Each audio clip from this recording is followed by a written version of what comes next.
Assalamualaikum warahmatullahi wabarakatuh.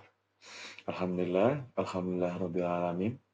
Selamat pagi teman-teman SMP IT Global Insani.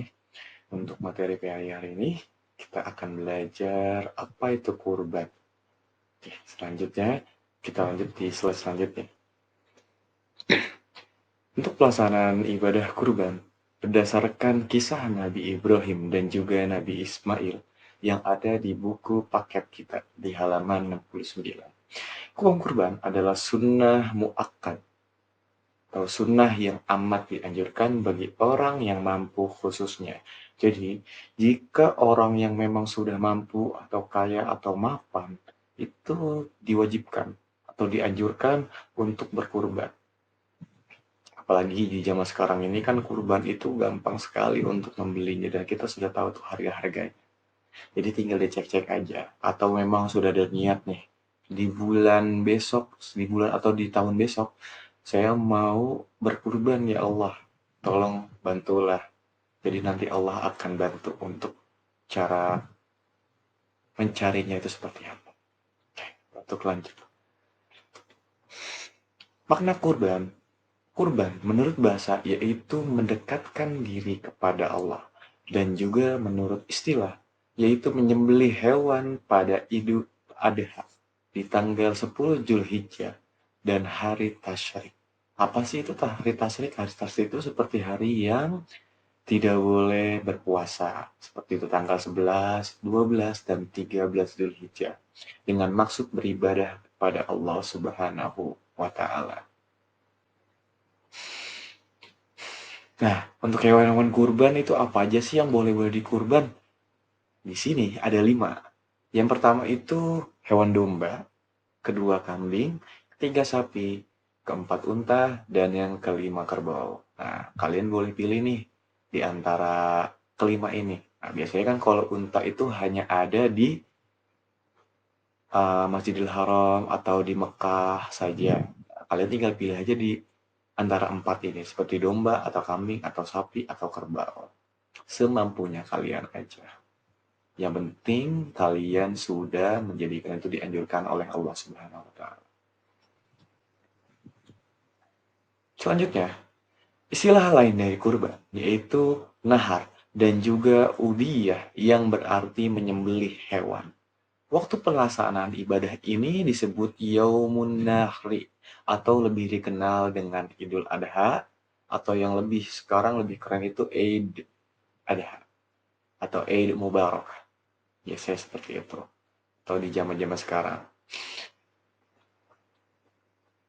Dan untuk dalilnya apa aja sih, Mister? Dalil yang menunjukkan itu kita harus berkurban? Ada nih di salah satunya di surah Al-Kautsar ayat 1 dan ayat 2 yang berbunyi Inna a'tainakal kautsar fasholli lirabbika wanhar. Yang artinya itu sesungguhnya kami telah memberimu Nabi Muhammad nikmat yang banyak, maka laksanakanlah salat karena Tuhanmu dan juga berkurbanlah.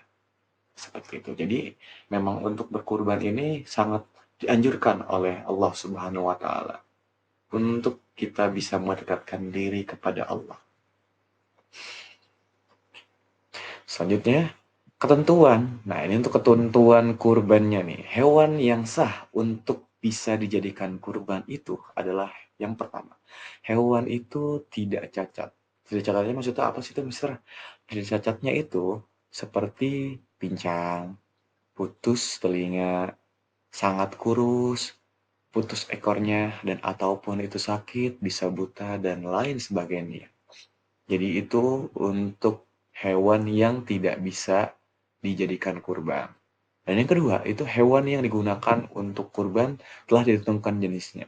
Jenisnya itu apa aja sih? Kita lanjut jenis-jenisnya. Nah, untuk jenis hewan kurban, yang pertama itu domba. Jika domba itu harus berumur 1 tahun lebih atau telah tanggal giginya. Dan yang kedua, jika kambing, kambing itu minimal berumur 2 tahun atau sudah tanggal giginya juga. Dan yang ketiga, unta. Unta itu untuk disembelih atau dijadikan kurban itu minimal itu harus berumur 5 tahun. Memang agak beda dari seperti domba dan kambing. Dan seperti kerbau dan juga unta itu dapat dijadikan kurban untuk 7 orang setiap ekornya. Jadi untuk jika kalian mau berkurban, misalkan nih kalian berkeluarga nih, memang sudah mapan lah, sudah punya cukup uang untuk berkurban dari salah satu orangnya. Untuk meminimalisir atau menghemat nih kegiatannya, kalau misalkan kalian satu-satu kan itu agak ribet nih. Nah, bisa nih kalian beli sejenis bisa sapi dan juga bisa kerbau atau juga bisa unta. Karena satu unta atau sapi dan kerbau itu bisa dijadikan dengan 7 orang untuk jadikan kurbannya. Kayak gitu. Kalau memang kalian kaya banget nih, kalian pengen, saya maunya satu sapi buat saya sendiri, boleh. Cuman memang yang dianjurkannya itu untuk 7 orang. Seperti itu. Untuk waktunya, yang kedua. Waktu kurban itu kapan aja sih, Mister? Nah, untuk waktunya itu di tanggal 10, 11, 12, dan 13 Zulhijjah. Dimulai sejak selesai sholat Idul Adha sampai menjelang matahari terbenam di tanggal 13 Zulhijjah dan dilaksanakan setiap tahunnya. Jadi setiap satu tahun tuh pasti ada namanya kurban. Jadi kalau misalkan nih di komplek kalian atau di RT kampung kalian itu tidak bisa di tanggal 11, bisa juga di tanggal 11, tidak bisa di tanggal 10, bisa juga tanggal 11, bisa juga tanggal 12, dan juga bisa tanggal 13. Jadi tinggal tentuin aja untuk harinya. Bisa di 4 tanggal tersebut. Dan nah, untuk suratnya itu surat apa aja sih untuk tentang kurban itu? Nah, untuk surat itu yang kedua itu Al-Hajj ayat 34 sampai ayat dan 35.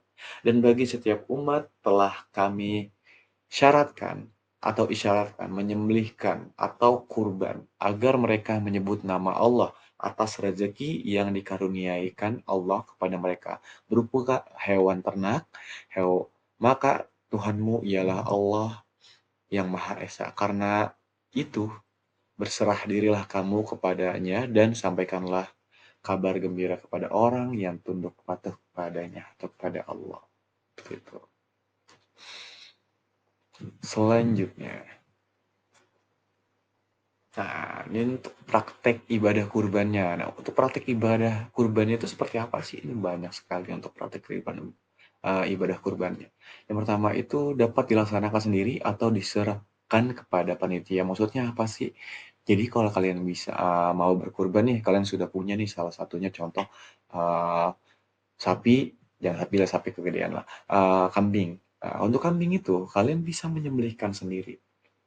Yang penting kalian tahu tata cara praktik ibadah kurbannya itu seperti apa. Dan juga bisa diserahkan kepada panitia-panitia kurban. Karena kan setiap musola atau masjid itu kan pasti punya panitia-panitia kurbannya. Jadi agar lebih mudah atau lebih singkat lah kalian tinggal menerima dagingnya untuk dibagi-bagikan atau gimana, mendingan diserahkan aja untuk panitianya. Cuman kalau memang kalian bisa untuk menyembelihnya, boleh untuk sendiri.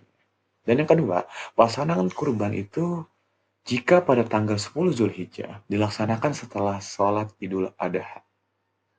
Jadi kalau misalkan di tanggal 11, tanggal 12, atau tanggal 13 kan itu sudah tidak perlu sholat lagi, jadi bolehlah langsung sholat, langsung berkurban gitu di jam 7, di jam 8 sampai tenggelamnya matahari. Kayak gitu. Dan kalau memang sudah datang sore bisa lanjutkan lagi di hari selanjutnya atau tanggal 12 dan 13 seperti itu.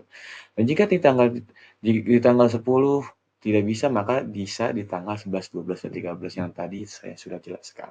Dan yang keempat, saat hewan berkurban itu telah dirobohkan, sebaiknya yang berkurban berdoa, Allahumma haza minka wa ilaika fataqabbal minni.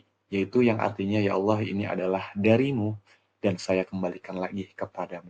Maka terimalah ini dariku. Jadi seperti untuk bahasa-bahasanya. Yang kelima, hewan yang disembelih dengan atau harus menggunakan basmalah dulu. Jadi sebelum kalian memotongnya atau menyembelih hewan, baca dulu basmalah, Bismillahirrahmanirrahim.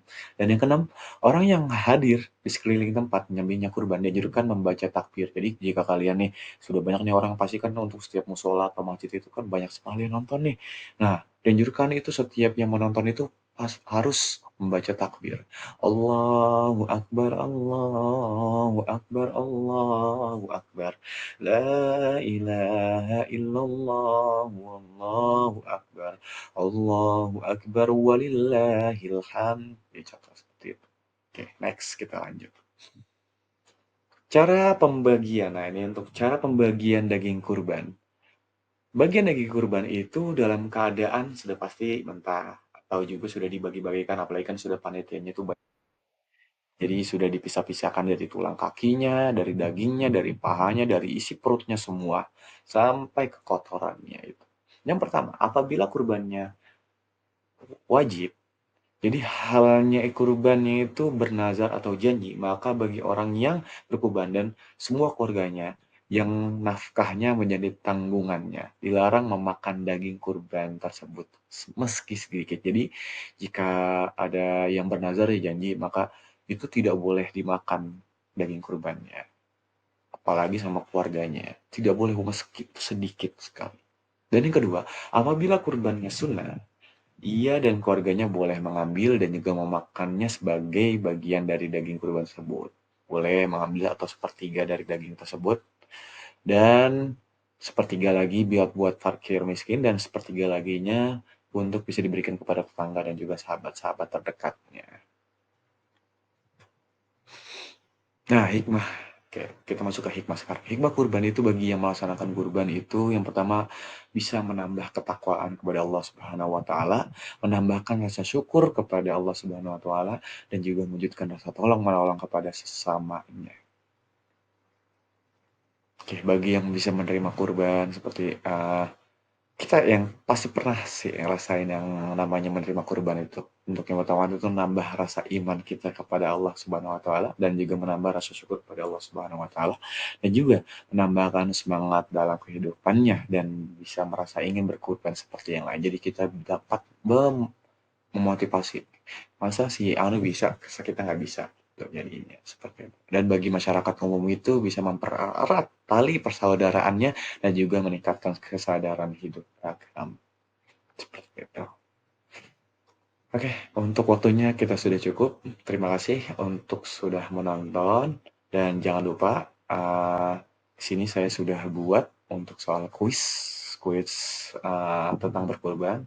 Jika kalian sudah membaca video ini, silakan di barcode buka HP kalian atau notebook kalian dan kerjakan 10 soal yang ada di barcode seperti ini.